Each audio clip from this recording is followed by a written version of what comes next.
We're in Clovis, California. We just finished a repair out back. We had one of these sprinkler valves, not the valve itself, but the piping had failed, and squirted a lot of water up on the stucco, and flooded the back patio. Went all the way to out into the side yard, and down, of course, along the wall. But right here, where there was a lot of the flooding, it penetrated the room, so the building has some water in it, and that's outside of our scope of work. But came out here, turned the water on manually, and you can see actually this is one we repaired. If you look here, you got a little dripping going on with that one.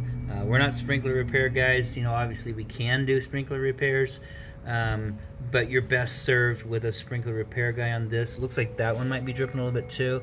Not sure, that might be residual water. This one looks like it's dripping out of this this manual valve right here. You can see just kind of dripping.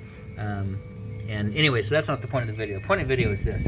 Piping that was existing, it had cracked off down here. This is all class 200 piping on the pressure side and non-pressure side. Pressure side is required to be schedule 40. It was not. It is not.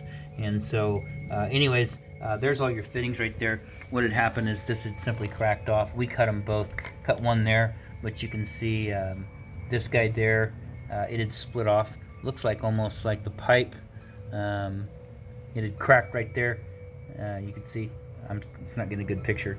Anyways, it had cracked off, so we cut it off, just put some new Schedule 80 nipples on there. We like the Schedule 80 because they're very durable, and they're about 4 times as thick as that Class 200 pipe. So, brand new threaded nipple on one side, brand new threaded nipple down to a Schedule 80 coupling. It's been drying several hours now. We came back, turned the water on as a point of courtesy, and everything looks good. Outside of that, this installation is done.